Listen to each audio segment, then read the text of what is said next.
Dr. Narayana Group of Institutions and iCreate Degree College 100% placement. మీ భవిష్యత్తుకి మాది భరోసా. నమస్కారం, welcome to I dream. ధర్మ మార్గం కార్యక్రమానికి స్వాగతం. నేను మీ విజేత.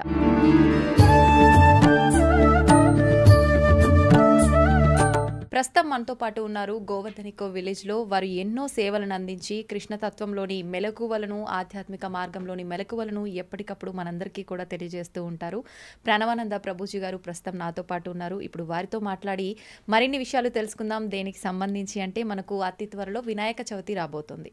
నిజంగా పూర్వం నుండి వినాయక చవితి ఏ విధంగా జరుపుకునేవారు, ఇప్పుడు మనం జరుపుకునే విధానం అంతా కూడా కరెక్టేనా?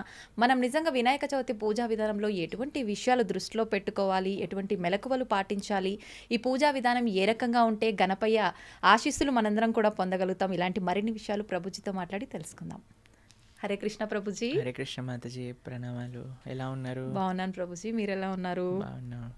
సంతోషం ప్రభుజీ. మిమ్మల్ని చూడగానే ఒక పాజిటివ్ వైబ్రేషన్స్ వస్తూ ఉంటాయి. ఆ ఫేస్లో తెలియకుండానే చిరునవ్వు చాలా శాంతంగా అనిపిస్తుంటుంది ప్రభుజీ. నిజంగా స్టూడియో అంతా కూడా. Thank you Prabhuji, thank you. సంతోషం ప్రభుజీ. వినాయక చవితి రాబోతోంది. నిజంగా పూర్వం నుంచి కూడా అసలు వినాయక చవితి జరుపుకునే విధానం ఏ రకంగా ఉంది? ఇప్పుడు చూసుకుంటే మనకు నవరాత్రుల్లో కూడా దేవుడికి పూజ చేయడం కంటే ఎక్కువ ఉత్సవాలు, హంగులు, ఆర్భాటాలు, పాటలు, రకరకాల సందడి చేస్తున్నారు. నిజంగా ఈ చేసే విధానం అంతా కరెక్టేనా? ఏ రకంగా చేసుకోవాలి? అసలు ఎలాంటి విషయాలు దృష్టిలో పెట్టుకోవాలి మనం వినాయక చవితి గురించి? ఏ రకంగా జరుపుకోవాలి? ఏదైనా తప్పు చేస్తున్నామా? చేస్తే ఏం తప్పు చేస్తున్నామా పూజలో? చాలా మంచి ప్రశ్న అడిగారు. ఇప్పుడు వినాయక చవితి రాబోతుంది, అందరూ కూడా సిద్ధమవుతున్నారు వినాయక ఉత్సవాలు చేయడానికి.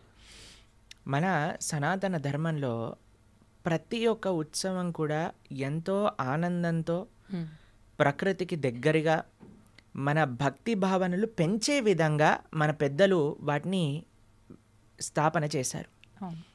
కానీ రోజు రోజుకి మీరు చూసేసరికండి మన యొక్క ఆనందాన్ని దేవుడి పేరు పెట్టి మనం పూజలు పునస్కారాలన్నీ కూడా చేస్తున్నట్టుగా అనిపిస్తూ ఉన్నది ప్రస్తుత సమాజాన్ని చూస్తే. కరెక్ట్ ప్రభుజీ. మీకు కొన్ని విషయాలు చెప్తాను. నిజంగా మీకు ఆ గణపతి యొక్క ఆశీర్వాదం కావాలి అని అంటే మీరు చేయకూడని పనులేమిటి, చేయాల్సిన పనులేమిటి? మొట్టమొదటిది, ఒక మట్టి ప్రతిమనే మనం ఉపయోగించాలి భగవంతుడి యొక్క ఆరాధనకి. ఇప్పుడు ఆరాధన అనేది షో ఆఫ్ కాదండి. It's not a competition. వీళ్ళు ఇంత పెద్దది తెచ్చారు కాబట్టి నేను ఇంత పెద్దది పెట్టాలి, వాళ్ళు అంత పెద్దది తెచ్చారు కాబట్టి నేను ఇంత పెద్దది పెడతాను, వాళ్ళు ఒక 1 కిలోమీటర్ లైటింగ్ చేస్తారు, నేను 2 కిలోమీటర్స్ లైటింగ్ చేస్తాను. ఇది కాదండి వినాయకుడికి కావాల్సింది.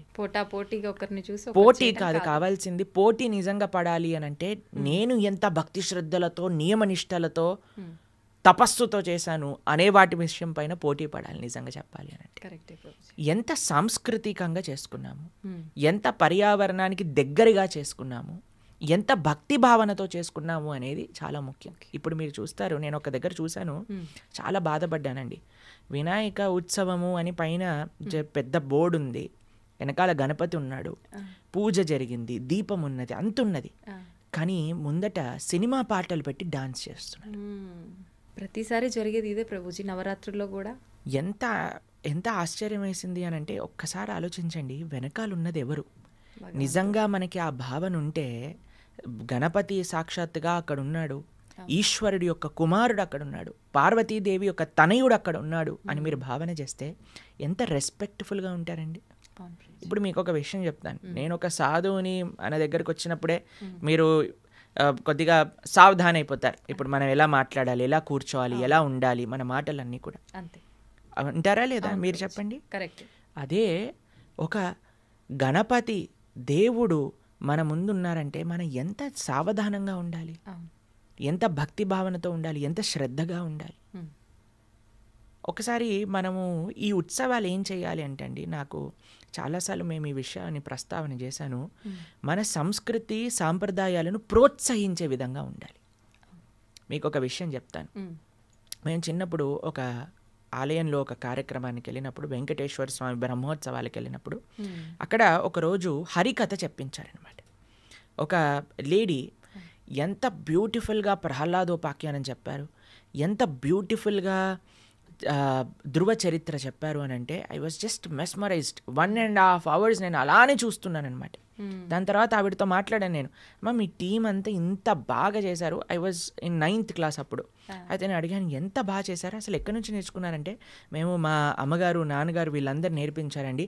అసలు మీరు ఇంకెక్కడెక్కడ పర్ఫామ్ చేస్తారంటే ఇప్పుడు మమ్మల్ని ఎవ్వరూ ఎక్కడికి పిలవరు, ఎప్పుడో ఒకసారి సంవత్సరంలో 2-3 ప్రోగ్రామ్స్కి వస్తే చాలా గొప్ప విషయం. మాకు గుర్తింపే లేదండి. మీకు అవధానాలు తెలుసు, మీకు అష్టావధానం అని చేస్తారు, శతావధానం అని చేస్తారు. తెలుగు సాహిత్యం ఎంత గొప్పగా దాంట్లో ప్రదర్శిస్తారు.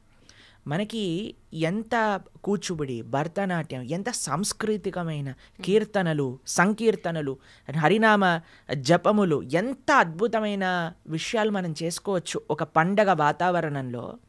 ఇప్పుడు తెలుసా అండి మీకు, ప్రపంచ దేశాలు మీరు ఇంటర్నెట్లో చూసే ఉంటారు, లండన్లో పెద్ద పెద్ద చర్చెస్లలో, పెద్ద పెద్ద చాపెల్స్లలో thousands of people కూర్చొని, అందరు వెస్టర్నర్స్, వాళ్ళందరూ కూర్చొని హరే కృష్ణ సంకీర్తన చేస్తూ ఉన్నారు.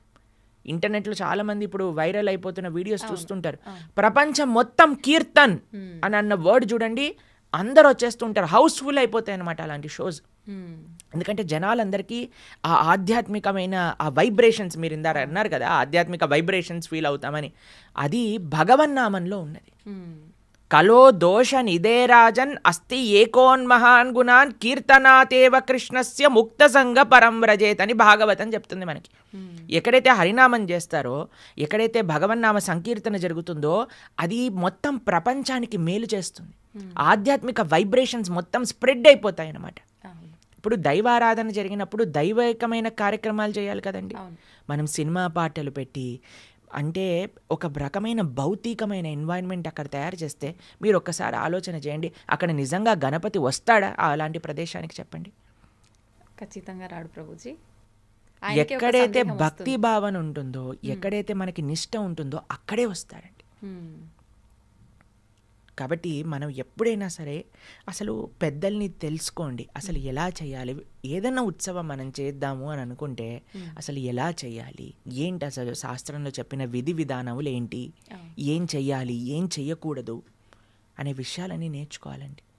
అన్నిటినీ కూడా ఏదో షో ఆఫ్గా, ఏదో పోటీగా చేయకూడదండి. అది చాలా తప్పు అవుతుంది. ఇంకా కరెక్ట్ ఫలితాలు రాకుండా చెడ్డ ఫలితాలు వస్తాయి మనకు నిజంగా. మీరు ఈ విషయం వినే ఉంటారు, మీరు ఎప్పుడైనా వినాయక వ్రత కథ వింటే, ఆయన ఒకసారి ఆయన పొట్ట పగిలిపోయినప్పుడు చంద్రుడు నవ్వుతాడు. అప్పుడు పార్వతీదేవికి చాలా కోపం వచ్చి చంద్రుడికి శాపం ఇస్తుంది. మీరు విన్నారా ఈ కథ? అదే ఒకసారి మీరు చూడండి, దాని లోపల తత్వం ఏంటి, గణపతిని ఎగతాళి చేశాడు, అంతే కదండి. మనం కూడా వినాయక నిమజ్జనాల పేరుతో, వినాయక ఉత్సవాల పేరుతో గణపతి ముందు వేసే డాన్సులు. నేను ఒకసారి ఒక కమిటీ వాళ్ళు మీటింగ్ చేస్తుంటే, I was just happen to be there అనమాట, ఒక సొసైటీలో. అయితే అక్కడ అంటున్నారు, డీజే మాత్రం కిరాకు ఉండాలి అని అంటున్నారు. నేను ఏదో పైన చదువుకుంటున్నాను, కింద జరుగుతుంది, సో నేను వినగలుగుతున్నాను అనమాట. వాళ్ళు మాట్లాడు, మొత్తం జోష్ ఉండాలి, మొత్తం ధూమ్ ధామ్ చేయాలి. ఇదా అండి గణపతికి కావాల్సింది? మీరు మీరు నిజంగా అలాంటి డాన్సులు వేయాలంటే ఒక డిస్కోటెక్కి వెళ్ళండి, వినాయకుడి ముందు కాదండి వేయాల్సింది. మనము భగవంతుడి ముందు నృత్యం చేస్తాం. మీరు హరే కృష్ణ డివోటీస్ ఏ ఇస్కాన్ టెంపుల్కి వెళ్ళినా సరే నృత్యము అనేది చాలా ముఖ్యమైన పార్ట్ మా ఆరాధనలో భగవంతుడికి. మేము నృత్యం చేసేది ఎందుకో తెలుసా అండి, ఏదో నాకు మజా వస్తుందని కాదండి.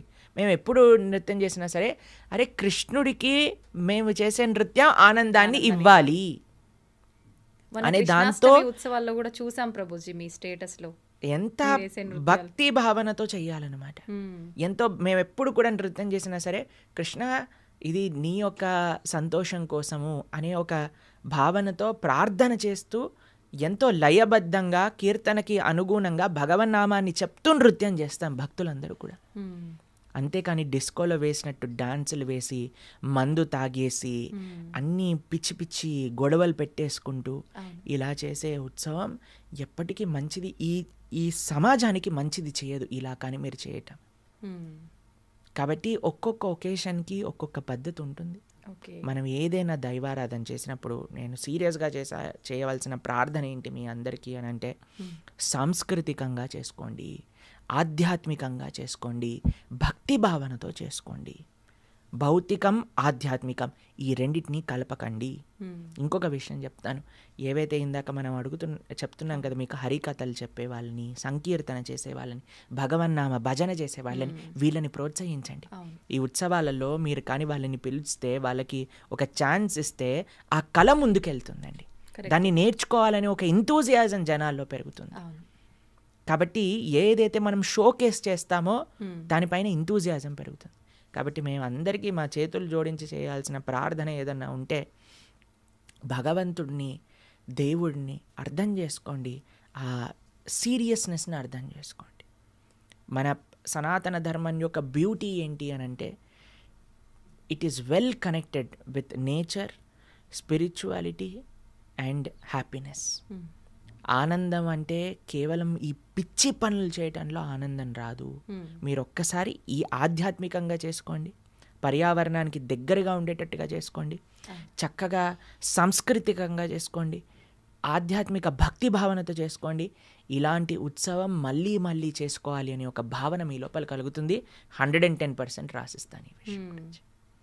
కాబట్టి ఈ విధంగా ఏ ఉత్సవమైనా సరే, ఏ పండగ అయినా సరే, మనం కానీ దైవాన్ని సెంట్రిక్గా పెట్టుకొని, దైవానికి ప్రాధాన్యత ఇచ్చి, భక్తికి ప్రాధాన్యత ఇచ్చి మనం కానీ చేసుకోగలిగితే అది చాలా అద్భుతంగా ఉంటుంది. ఎందుకంటే ఇప్పుడు ప్రతి సొసైటీలో చేస్తున్నారు, ప్రతి గల్లీలో చేస్తున్నారు, ప్రతి ఏరియాలో చేస్తున్నారు. మీ అందరికీ మేము చేసే ఒకటే ప్రార్థన, మీ అపార్ట్మెంట్ సొసైటీ అయినా, విల్లా సొసైటీ అయినా, అందరూ కూర్చోండి, ఈ ఉత్సవాలు మనం ఇలా చేద్దాం, సాంస్కృతికంగా చేద్దాం, ఇలా మనం ప్రవచనాన్ని చెప్పిద్దాం, ఇలా మనం సంకీర్తన చేయిద్దాం, ఇలా మనం భజన పెట్టుకుందాం, ఇలా మనం చక్కటి సాత్వికమైన ప్రసాదాన్ని పెట్టుకుందాం.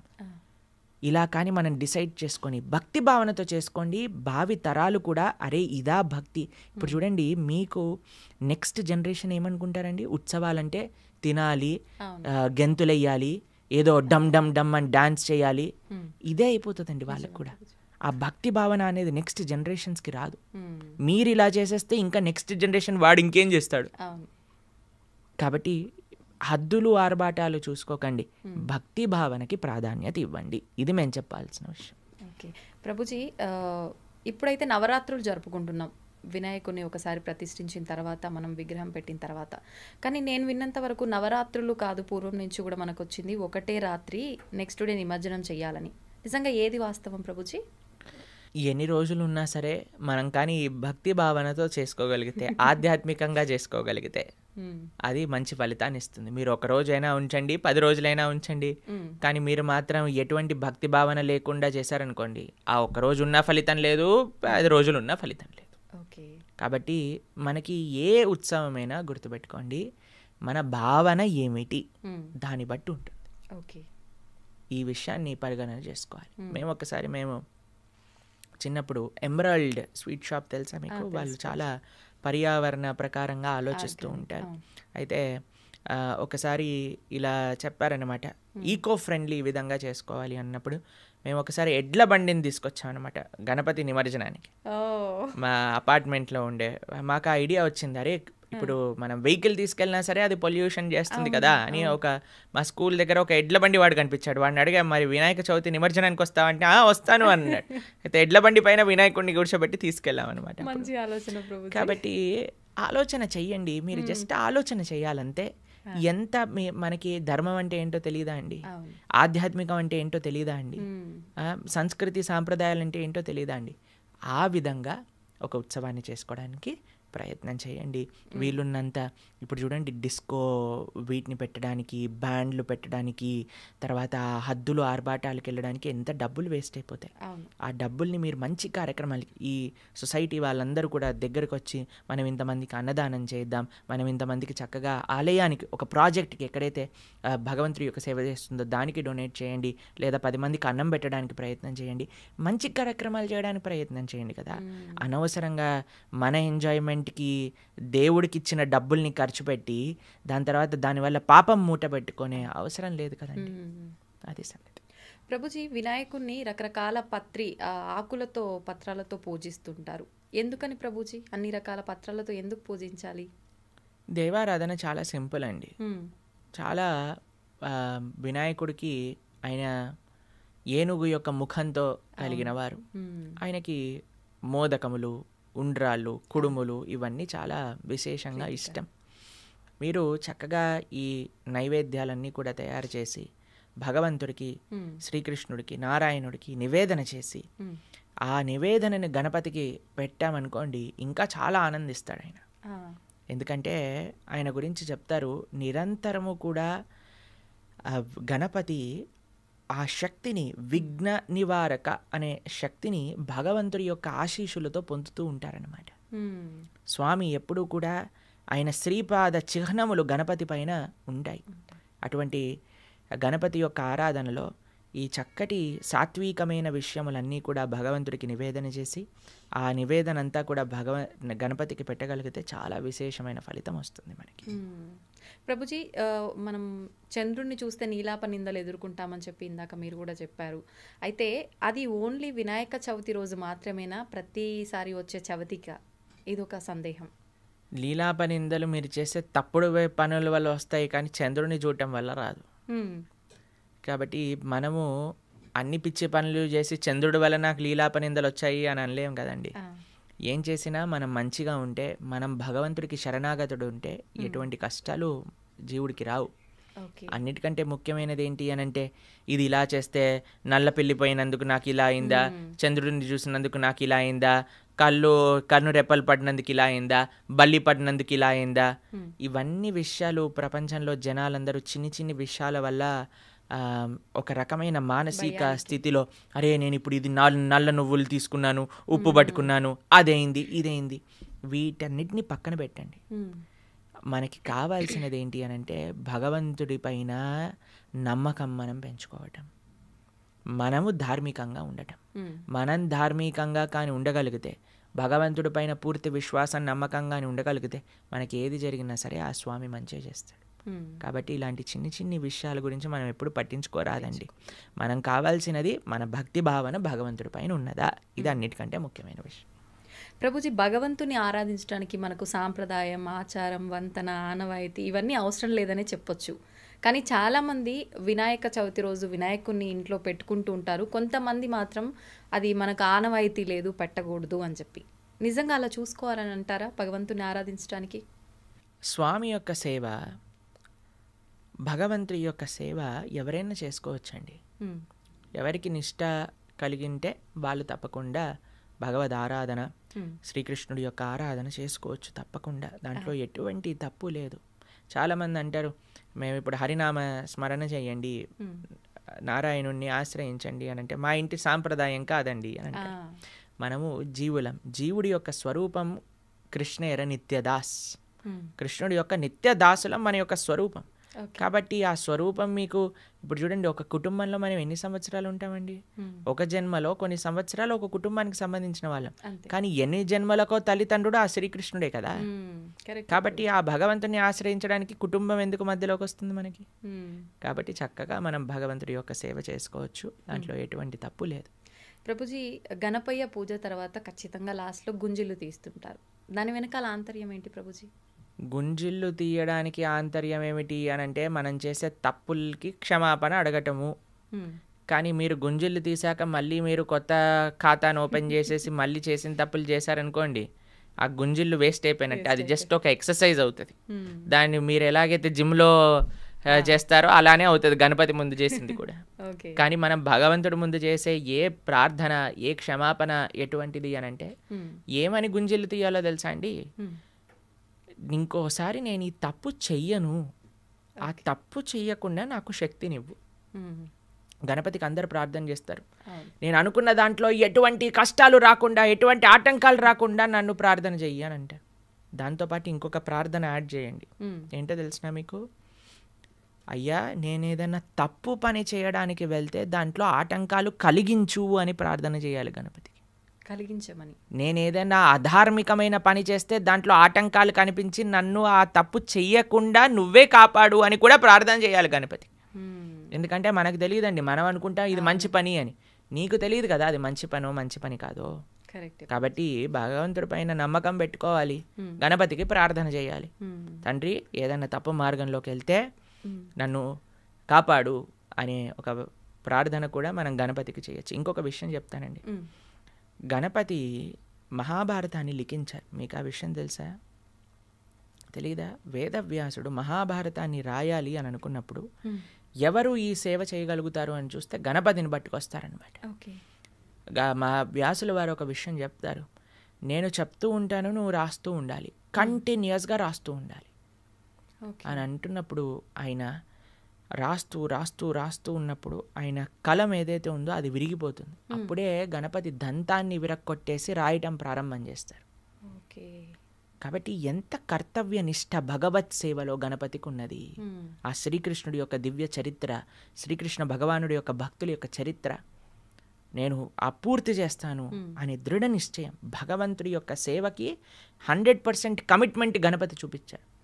అలానే మనం కూడా భగవత్ సేవ, భగవద్ ఆరాధనలో నిష్ఠ ఉండాలి అని మనం గణపతికి ప్రార్థన చేయాలి. నాకు అలాంటి శక్తినివ్వు భగవంతుడి యొక్క సేవ చేసుకోవడానికి అని మనం ప్రార్థన చేయాలి. ఇంకొక విషయం చెప్తానండి, గణపతి యొక్క విగ్రహాన్ని మనం చూసేటప్పుడు మనకి ముందు ఆయన చెవులు కనిపిస్తాయి, పెద్ద చెవులు కనిపిస్తాయి.